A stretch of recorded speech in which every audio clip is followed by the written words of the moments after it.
People have been calling it a scam since the very first video.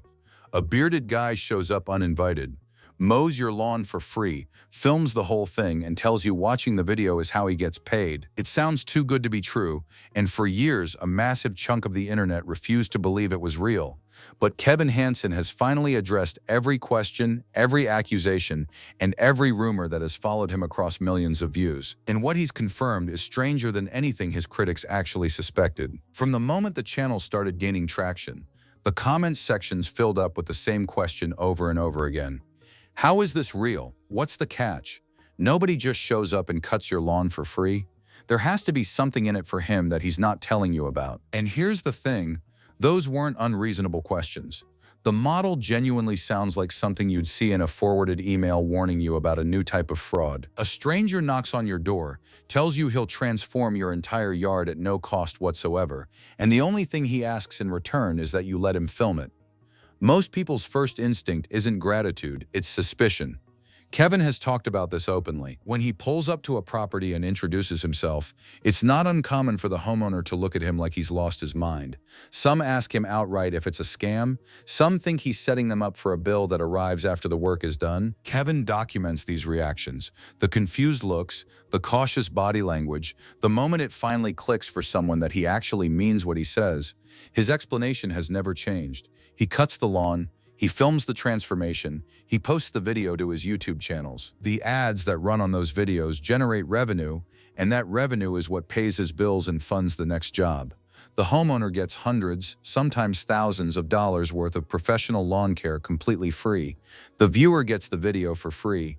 Kevin gets paid by the platform. He's called it a win-win-win from the beginning. What makes it stick as an accusation even now is that it works almost too neatly.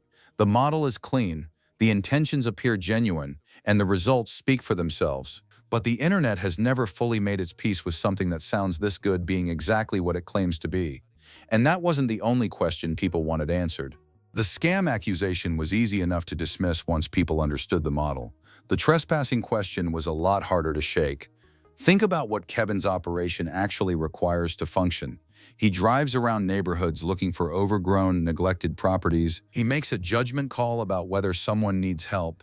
Then he pulls up, unloads his equipment, and starts working, often on a property where nobody has answered the door and no one has given him explicit permission to be there.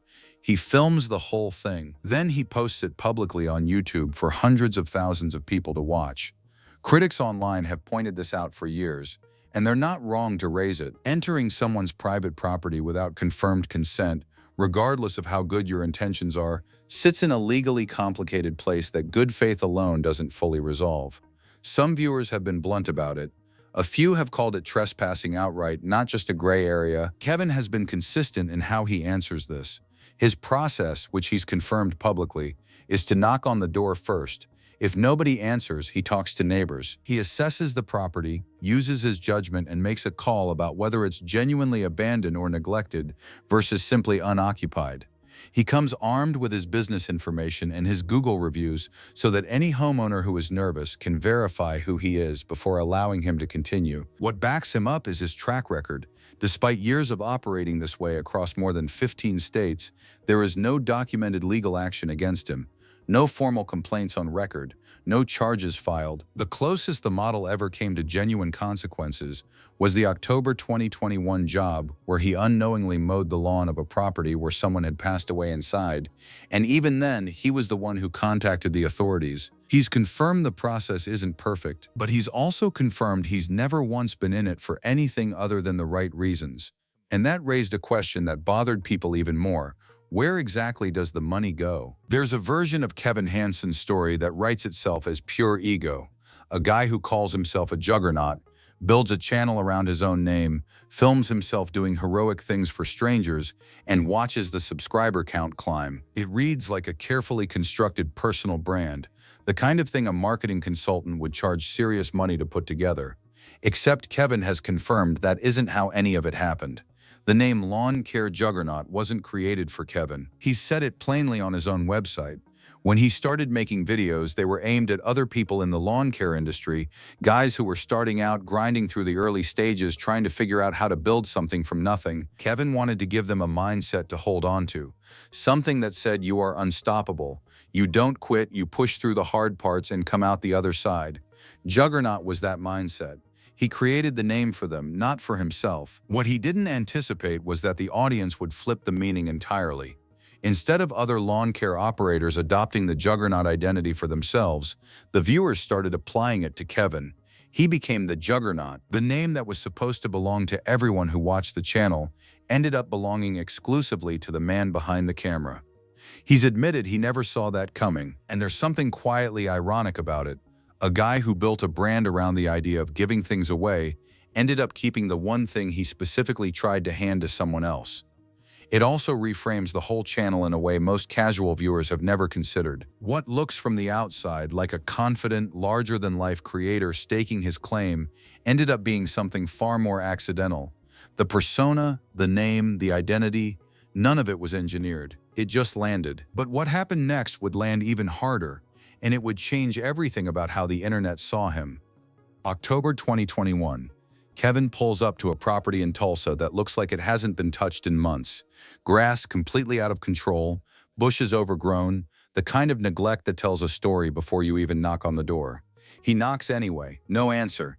He checks with the neighbors, nothing useful. A nearby resident confirms the place looks abandoned. So Kevin makes his call, unloads the equipment, and gets to work. About 14 minutes into what would become a 51-minute video, Rachel shows up to help. The two of them work in the sun, joking around, Kevin giving her grief for showing up to a work site in flip-flops. It looks exactly like every other video on the channel, a satisfying transformation in progress, a happy ending on the way. Then Rachel leaves, and Kevin starts noticing things he hadn't let himself think about while she was standing right next to him. The windows of the house were all open. There were flies, and there was a smell coming from inside that he recognized immediately for what it meant. He pieces it together on camera, quietly, in real time. He'd been mowing the lawn of a property where someone had passed away inside, alone, with nobody coming to check on them. He contacts the authorities, fills out a witness statement, packs up his equipment, and leaves. Kevin has confirmed he couldn't bring himself to post the video for months. It sat on his hard drive while he stepped away from the channel entirely to process what he'd experienced. When he finally uploaded it in April 2022, he had no way of knowing what was about to happen. The video crossed 20,000 comments almost immediately. Leadbibble picked it up.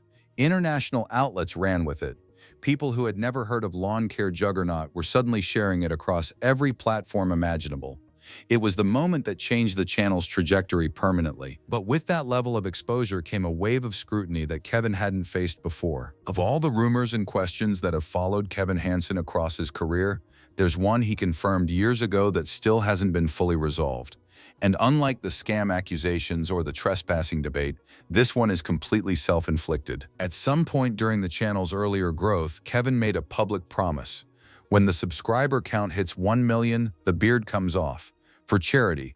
He said it in a podcast, it got documented, and the internet filed it away and waited.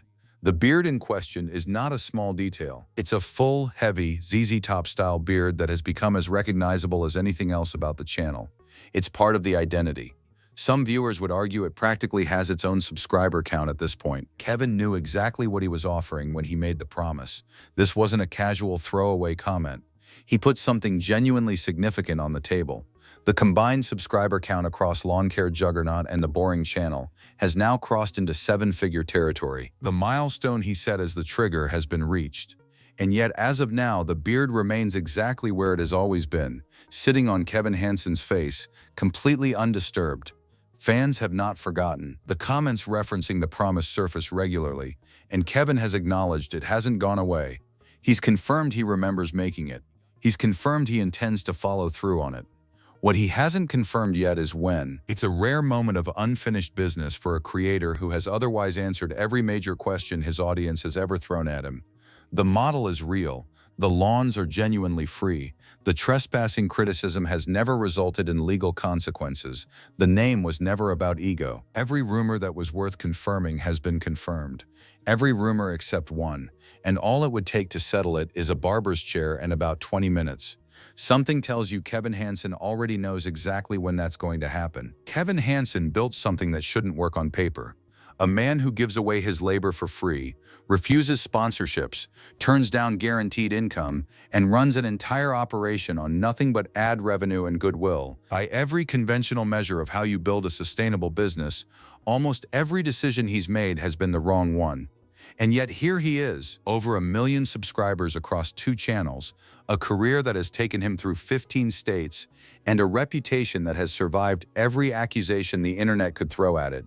The scam turned out to be real, the trespassing turned out to be good faith, the name turned out to be an accident, and the man behind all of it turned out to be exactly what he appeared to be, which in this corner of the internet might be the most surprising confirmation of all. Every rumor has been answered. Every question has been addressed. The only thing still outstanding is a promise involving a pair of scissors and a very significant beard. But if Kevin Hansen's track record tells you anything, it's that when he says he's going to do something, he eventually shows up and gets it done, usually for free,